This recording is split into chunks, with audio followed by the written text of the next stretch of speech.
తాకట్లో ఉన్న మీ బంగారాన్ని విడిపించి ఆ రోజు ఆన్లైన్ రేటుకి కొంటాం. Sharma gold company. జిల్లాకు జిల్లా మొత్తానికి మొత్తం 100% కృష్ణా బేసిన్లో ఉంటుంది. భయంకరమైన కరువు. చివరికి ఆ జిల్లాలో ఉండే అనేక మంది కవులు అనేక పాటలు రాసిండ్రు. ఆ గోరెటి వెంకన్న గారు అయితే పల్లె పల్లెలో పల్లెర్లు మొలిసే పాలమూరులోన అని చెప్పి పాట రాసి పాడిండి. ఆ పాట బాగా పాపులర్ సాంగ్ కూడా, తెలంగాణ ఉద్యమం పొడుగుతో కూడా భయంకరంగా మోగినటువంటి సాంగ్. సో అట్లా జరుగుతూ ఉంది. మేము ఏడుస్తా పోయినాం, చూస్తా పోయినాం. ఆ ఉన్న ఒకటి రెండే ప్రాజెక్టులు, ఒకటి బచావతి పెడితేనేమో జూరాల గతి అది. అప్పుడు చంద్రబాబు నాయుడు గారి స్లోగన్ సమైక్య రాష్ట్రంలోనే సమగ్ర అభివృద్ధి. నేను ప్రథమ మహాసభకు పాలమూరు జిల్లాకు పోయినా. మహబూబ్నగర్ టౌన్లో పెట్టాం. పెద్ద భారీ మీటింగ్ జరిగింది. దాదాపు 70-80 వేల మంది వచ్చిండ్రు. ఆ మీటింగ్లో నాకు బాగా కోపం వచ్చి, ఏమయ్యా చంద్రబాబు నాయుడు, అప్పటికి ఏంటంటే కర్ణాటకకి కొంత ముంపు ప్రాంతం ఏమిటి, జూరాల ప్రాజెక్టులో ఏంటంటే కొద్ది ముంపు ప్రాంతం కర్ణాటక రాష్ట్రంలో ఉంటుంది. ఒక 13 కోట్ల రూపాయల వరకు కాంపెన్సేషన్ కట్టాల్సి ఉండి కట్టడు, ₹1 కట్టడు.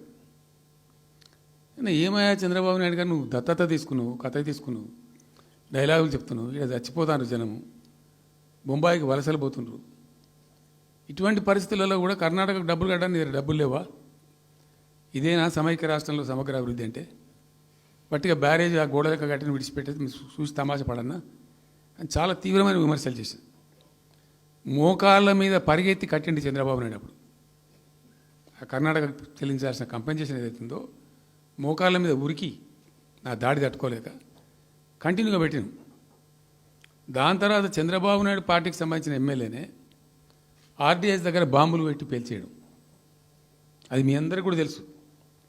బాంబులు పెట్టి పేల్చడం 2 సార్లు 3 సార్లు పేల్చారు. నేను ఫస్ట్ ఉద్యమంలో, తెలంగాణ ఉద్యమం స్టార్ట్ అయిన తర్వాత నేను ఎంచుకున్న ఎజెండా, నా ఎజెండాలో మొదటి పాదయాత్ర నేను చేసినటువంటిది జోగులాంబ టు గద్వాల పాదయాత్ర చేసిన. ఈ అన్యాయం సంగతి ఏంది అని దాన్ని ప్రజలలో ఎండగట్టాలని చెప్పి, గవర్నమెంట్ కూడా ఒత్తిడి తేవాలని చెప్పి, ఎందుకు తెలంగాణ ఉద్యమం చేస్తున్నామనేది లోకానికి తెలియాలని చెప్పి నేను జోగులాంబ టు గద్వాల పాదయాత్ర చేసిన. దాన్ని మొత్తం అసలు కంప్లీట్ 80,000 ఎకరాలకు బారాల్సినటువంటి ఆ ఆర్డీఎస్ కెనాలు 15,000 ఎకరాలకు, 10,000 ఎకరాలు, 20,000 ఎకరాలకు వచ్చింది, తగ్గిపోయింది.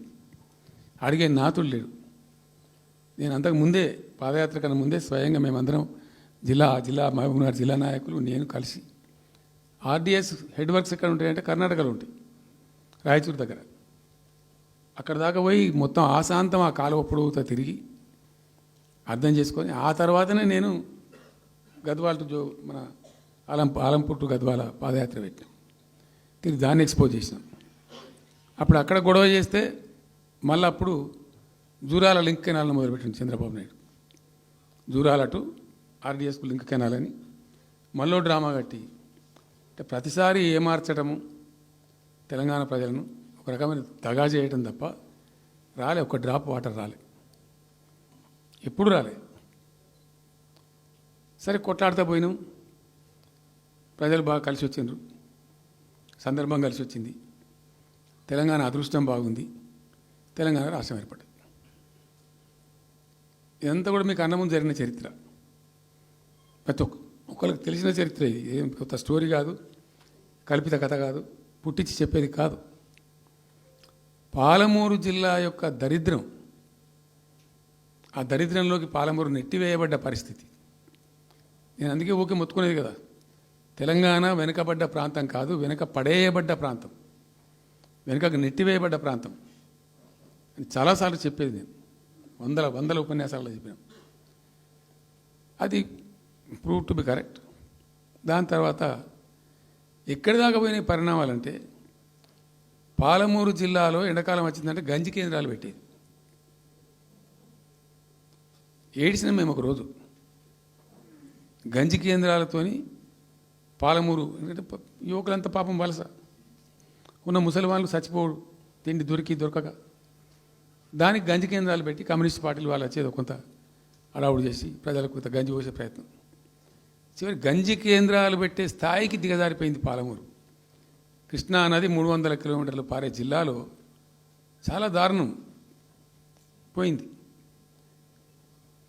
లివ్వా అంటే కేటాయింపులు ఉన్నాయి, పత ఉంది, కార్ఖానా ఉంది, అప్పర్ కృష్ణా పేరుంది, తుంగభద్ర కాలువ పేరుంది, రకరకాల భీమా ప్రాజెక్టు పేరుంది, అన్నీ ఉంటాయి కానీ ఇవి రాదు.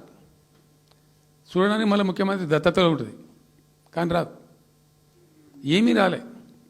ఇంకా అందంగా ఈ ప్రాజెక్టులను, నేను కూడా అప్పుడు తెలుగుదేశం పార్టీలో పనిచేసిన కదా, ఈ ప్రాజెక్టులకు పెండింగ్ ప్రాజెక్టులను పేరు పెట్టారు, ఒక టైటిల్ గొప్పతనంలాగా. పెండింగ్ ప్రాజెక్టుల జాబితాలో వాటిని తోసేసి పాలమూరున ఆ గతికి తెచ్చిండ్రు. సరే, రాష్ట్రం వచ్చింది. వచ్చిన తర్వాత